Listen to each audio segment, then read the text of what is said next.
Galates au chapitre 4. Or, aussi longtemps que l'héritier est enfant, je dis qu'il ne diffère en rien d'un esclave, quoiqu'il soit le maître de tout.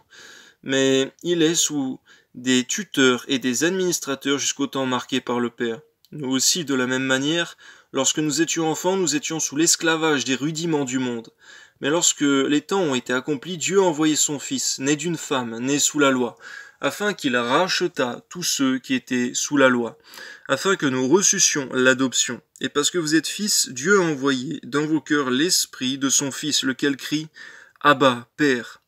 Ainsi tu n'es plus esclave, mais fils. Et si tu es fils, tu es aussi héritier de Dieu par Christ. Amen. Autrefois, ne connaissant pas Dieu, vous serviez des dieux qui ne le sont pas de leur nature. Mais à présent que vous avez connu Dieu, plutôt que vous avez été connus de Dieu, comment retournez-vous à ces faibles et pauvres rudiments, auxquels de nouveau vous voulez vous asservir encore?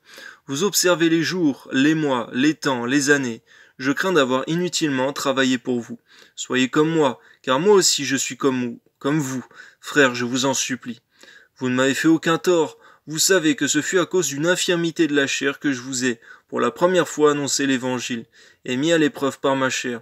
Vous n'avez témoigné ni mépris, ni dégoût. Vous m'avez au contraire reçu comme un ange de Dieu, comme Jésus-Christ. Où donc est l'expression de votre bonheur? Car je vous atteste que, si cela eût été possible, vous seriez arraché les yeux pour me les donner. Suis-je devenu votre ennemi en vous disant la vérité? Le zèle qu'ils ont pour vous n'est pas pur, mais ils veulent vous détacher de nous, afin que vous soyez zélés pour eux. Il est beau d'avoir du zèle pour ce qui est bien, et en tout temps, et non pas seulement quand je suis présent parmi vous, mes enfants, pour qui j'éprouve de nouveau les douleurs de l'enfantement, jusqu'à ce que Christ soit formé en vous. Je voudrais être maintenant auprès de vous et changer de langage, car je suis dans l'inquiétude à votre sujet. Dites-moi, vous qui voulez être sous la loi, n'entendez-vous point la loi? Car il est écrit qu'Abraham eut 2 fils, un de la femme esclave et un de la femme libre. Mais celui de l'esclave naquit selon la chair, et celui de la femme libre naquit en vertu de la promesse. Ces choses sont allégoriques, car ces femmes sont 2 alliances, l'une du mont Sina, enfanta pour la servitude, c'est Agar, car Agar c'est le mont Sina en Arabie, et elle correspond à la Jérusalem actuelle, qui est dans la servitude, avec ses enfants. Mais la Jérusalem d'en haut est libre, c'est notre mère, car il est écrit « Réjouis-toi, stérile, toi qui n'enfantes point. Éclate et pousse des cris, toi qui n'as pas éprouvé les douleurs de l'enfantement. Car les enfants de la délaissée seront plus nombreux que les enfants de celle qui était mariée.